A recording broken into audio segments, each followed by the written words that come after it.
Movie के शुरुआत में हम एक टीना नाम की लड़की को देखते हैं जो खेतों के बीच में किसी के साथ में इंटीमेट हो रही है, किसी का ले रही है। और दूसरी ओर उसका चाचा पैसे गिन रहा है और डायरी में कुछ लिख रहा है। उससे एक चीज़ तो समझ में आ रहा है कि टीना एक धंधे वाली लड़की है, प्रोस्टिट्यूट है। जब काम खत्म हो जाता है तो वो दोनों मिलकर घर को वापस लौट जाते हैं, जहां हम देखते हैं उसका घर काफ़ी छोटा रहता है। वो लोग गरीब है और उसकी छोटी एक बहन रहती है जिसका नाम नताशा रहता है, और उसके अंकल का लड़का रहता है जिसका नाम जैक है। फिर वो सभी खाना खाने के बाद अंकल दारू की बोतल लेके बाहर बैठ जाता है और सारे दिन का हिसाब किताब करने लग जाता है। तभी वहाँ पर जैक आता है। जैक को अपने पिताजी का और टीना का काम अच्छे से पता रहता है। ये काम बहुत ही रिस्की है, ये वो अपने पापा को बोलता है। उसके पापा बोलते हैं हाँ है, तो इसीलिए जैक उससे एक नाइफ देता है जो अपने सेल्फ डिफेंस के लिए रखने के लिए कहता है। और फिर उसके फादर उसको ड्रिंक का बॉटल देते हैं थोड़ा पीने के लिए। अब अगले दिन हम देखते हैं एक क्लाइंट के साथ टीना अटेम्प्ट करती रहती है, जब चूकते रहती है। वो क्लाइंट की आदत क्या रहती है, वो उसे मारता रहता है, बहुत मारता है। जो आवाज़ है ना उस कमरे से बाहर जाता है, उसके अंकल को वो आवाज़ सुनाई देती है। उसका अंकल तुरंत कमरे के अंदर आता है सुनने के बाद, और वो कहता है कि रुक जा करके, रुकने के लिए कहता है, पर वो रुकने का नाम नहीं लेता। वो बोलता है तू बाहर जा, क्यों रुकू करके। उसके अंकल को गुस्सा आ जाता है। अब दोनों के बीच में थोड़ा हाथापाई हो जाता है, अंकल गिर जाते हैं और उसको, और जैक का दिया हुआ नाइफ ही अंकल को लग जाता है, जहां उनकी जगह पर डेथ हो जाती है। अंकल के डेथ के बाद सभी लोग बहुत ही दुखी हो जाते हैं, और धीरे धीरे करते करते उनके सारे पैसे भी रखे हुए ख़त्म हो जाते हैं। अब वो लोग बहुत ही सोच में डूब जाते हैं। और दूसरी ओर वहाँ अंकल के फ़ोन पे कंटिन्यूअस कस्टमर्स लोगों का कॉल आता है, जो टीना उठाती है। वो सोचती है कि मैं क्यों नहीं काम करूँ, इससे कुछ पैसे आए। तो वो टीना काम करना चाहती है, पर उसे डर लगता है अकेले जाने के लिए। जैक बोलता है कि मैं तुम्हारे साथ चलूँगा। वो बोलती है ठीक है।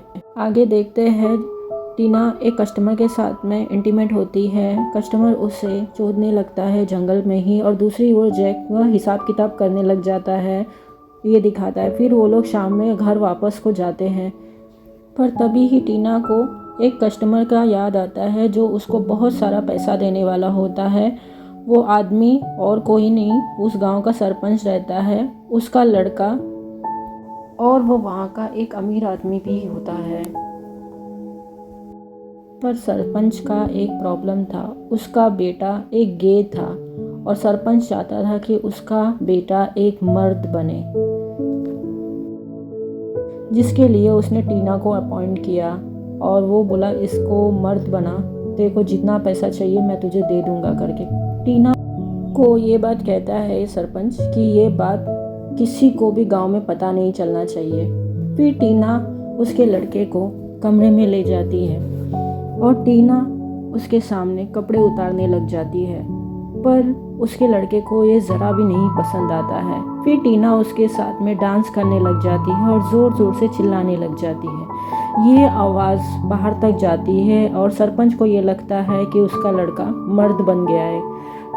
फिर टीना पैसे लेने के बाद सरपंच से अपने घर आ जाते हैं और वो लोग खाना खाते हैं भरपेट। अब धीरे धीरे टीना की ये बात सारे गाँव में फैल जाती है। टीना बहुत ही खूबसूरत रहती है। गांव के सारे मर्द टीना को चोदना चाहते हैं, वो उसके मज़े लेना चाहते हैं, और वो टीना और जैक का ये काम काफ़ी अच्छा चलने लग जाता है। दूसरी ओर देखते हैं सैम वहाँ का पुलिस रहता है। एक दिन वो भी आ जाता है, उसको जैक का और टीना का ये बिजनेस पता चल जाता है। फिर वो उससे उसका कमीशन लेने लग जाता है धीरे धीरे। जाते जाते वो भी टीना को एक बार चोद के जाता है। उसके बाद सैम जैक को अपने गे कांस्टेबल के साथ इंटीमेट होने के लिए कहता है। जैक उसे मना नहीं कर पाता। इसी तरह कई महीने बीत जाते हैं। अब जैक भी गांव की औरतों को सर्विस देने लग जाता है। फिर देखते हैं टीना और जैक दोनों साथ में घर वापस होते रहते हैं, और सैम सामने से आता है और वो वहाँ पे भी उनसे कमीशन लेके जाता है। उसके बाद हम देखते हैं टीना की तबीयत काफ़ी ख़राब हो जाती है। जैक दवाई लेने के लिए घर से बाहर जाता है। इसी दौरान सैम भी गांव का दौरा कर रहा था। इसी दौरान सैम की नज़र गांव की एक लड़की पे पड़ती है, जो लड़की उससे बहुत ही पसंद आ जाती है। वो उसको लेके मन ही मन में बहुत कुछ सोच लेता है। फिर सैम उस लड़की का पीछा करता है और पीछा करते करते उसके घर तक पहुंच जाता है। फिर हम देखते हैं सैम का गे कांस्टेबल वो जैक को लेकर जाता है फिर से मारने के लिए, उसके साथ में इंटीमेट होने के लिए।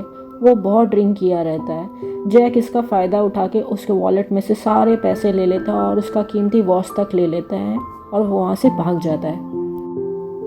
जैक फिर घर पर आता है, टीना को मेडिसिन देता है और टीना धीरे धीरे करके वो ठीक होने लग जाती है।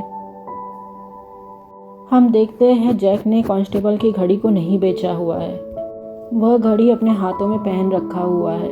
इसी वजह से ऑफिसर सैम उसके हाथों में वो घड़ी देख लेता है और जैक को हिरासत में ले लेता है और उसको जाके जेल में डाल देता है। फिर देखते हैं जैक उस लड़की को देखता है जिसका पीछा सैम करता हुआ रहता है। इसका मतलब सैम ने उस लड़की को किडनैप कर लिया था, पर वो उसको कुछ भी नहीं किया रहता है, ना छुआ रहता है, ना उसके साथ में इंटीमेट हुआ रहता है। सैम चाहता है कि वो लड़की खुद से उसके पास आए चूदने के लिए, पर वो लड़की तैयार नहीं रहती है। वो उसको ज़बरदस्ती नहीं करना चाहता, इसलिए वो उसको वक्त देता है। दूसरी ओर हम देखते हैं कि टीना जैक के वजह से काफ़ी परेशान हो जाती है और जैक घर नहीं आया रहता है कई दिन से, इस वजह से वो परेशान हो जाती है और उसके घर के पैसे भी सब खत्म हो चुके रहते हैं। आसपास जो शॉप वाले थे वो भी उसको कुछ भी राशन उधारी नहीं दे रहे थे। टीना ये सब सोच सोच के काफ़ी परेशान हो जाती है। एक दिन वो बेहोश हो जाती है, ज़मीन पर गिर जाती है। उसकी छोटी बहन उससे उठाती है, कैसे भी कैसे करके उसको उठाती है, फिर वो होश में आती है। दूसरी ओर हम देखते हैं कि जैक उस लड़की से बात करता है, वो लड़की से उसका नाम पूछता है, वो अपना नाम नैन्सी बताती है। नैन्सी उससे मदद मांगती है, लेकिन यहाँ पर तो जैक की खुद ही लगे पड़े थे, वो नैन्सी की क्या मदद करता। वो दोनों बात ही कर रहे थे कि तभी वहाँ पर सैम आ जाता है और उन दोनों की बातें सुन लेता है। वो नैन्सी को डराने के लिए जैक को काफ़ी पीटता है, काफ़ी, और नैन्सी को अच्छे से धमकी दे देता है। अब हम आगे देखते हैं कि जेल में सैम का एक दोस्त उससे मिलने आता है, जो नैन्सी को देखकर ये कहता है कि कितनी खूबसूरत है, तू उसे छुए बिना कैसे रह गया है, जा उसके साथ में अटेम्प्ट कर ले, अभी भी वक्त है। अब सैम उसे गंदी तरीके से छूने लगता है, आगे से लेके पीछे तक, और वो उसको चूमता है बहुत देर तक अच्छे से। नैन्सी का ये फर्स्ट टाइम था, लेकिन वो बिना कुछ सोचे उसे चूमता रहता है। जैक को ये सब देख के बहुत बुरा लगता है। फिर सैम वो डायरी लेकर आता है जिसमें जैक अपने कस्टमर्स लोगों का नाम उम लिखा रहता है। सैम जैक से पैसों का डिमांड करता है, पैसा अगर तू देगा तो मैं तुझे यहाँ से जाने दूंगा, छोड़ दूंगा, तू तो बहुत पैसा कमाता है, इतने सारे तेरे कस्टमर जो है। पर सच तो ये था कि जैक के पास फूटी कौड़ी भी नहीं थी। ये सुनकर सैम एक नया तरीका सोचता है। सैम जैक को एक नंबर पे कॉल करने के लिए कहता है, कस्टमर को वहीं पे बुलाता है और आने के बाद उसको नैन्सी के साथ में अटेम्प्ट करने के लिए छोड़ देता है। पर कस्टमर जैसे ही उसको छूने लगता है, नैन्सी ज़ोर ज़ोर से चिल्लाने लग जाती है। उस पे सैम आके उसको मार के बाहर निकाल देता है। ये सब जैक देख रहा था, वो सब समझ जाता है कि सैम इस तरह से पैसे कमाना चाहता है। फिर जैक सैम को बोलता है कि ये काम मैं और टीना बहुत अच्छे से कर सकते हैं, तुम टीना को यहाँ पे बुलाओ। फिर सैम इस बात को एग्री करता है और वो टीना को लेने उसके घर पर पहुंच जाता है। टीना को यहाँ पे लाने के बाद उसको भी जेल में बंद कर देता है। टीना को कुछ भी नहीं समझ में आ रहा था कि ये सब क्या हो रहा है। फिर जैक टीना को कहता है कि तुम्हें नैन्सी को सैम के साथ में इंटीमेट होने के लिए मनाना पड़ेगा, तभी ये हमें जाने देगा। जिसको सुनने के बाद टीना नैन्सी को अच्छे से नहलाकर तैयार करती है और सैम उसको अपने कमरे में ले जाता है। टीना फिर से उसको मना कर देती है। अब नैन्सी के साथ में सैम ज़बरदस्ती करने लग जाता है। नैन्सी बहुत ज़ोर ज़ोर से चिल्लाने लग जाती है, पर सैम रुकने का नाम नहीं लेता। वो फिर से उससे बहुत ज़ोरों से चोदने लग जाता है। ये आवाज़ बाहर तक जाती है। टीना और जैक को बिल्कुल नहीं अच्छा लगता, उनको बहुत बुरा लगता है ये सब जो हो रहा था। फिर सैम अपनी हवस मिटाने के बाद नैन्सी को फिर से जेल में बंद कर देता है। उसके बाद अगली रात सैम फिर से नैन्सी को अपने कमरे में ले जाने के लिए वहाँ पर आता है। टीना सैम को समझाती है कि नैन्सी के साथ ये सब कुछ पहली बार हो रहा है, तुम्हें समझना होगा, उसे बहुत दर्द हो रहा होगा, तुम उसके साथ ज़बरदस्ती नहीं कर सकते। अगर तुम चाहो तो तुम मेरे साथ ये सब कर सकते हो, मैं तैयार हूँ। इसको सुनकर सैम काफ़ी खुश हो जाता है और वो वहीं पर उसके साथ इंटीमेट होता है। और इसी दौरान टीना एक चाकू उठाती है और वो सैम का गला काट देती है। फिर वो चाबियां लेकर जैक को आज़ाद करती है। तब गुस्से में नैन्सी एक डंडा उठाती है और उस डंडे को सैम के पीछे घुसा देती है। Very good. जिससे सैम की मौके पर ही मौत हो जाती है और वो वहाँ से भाग जाते हैं और घर पर आके अपने सारे सामान समेट कर अपनी छोटी बहन के साथ में वहाँ से दूसरे गांव चले जाते हैं।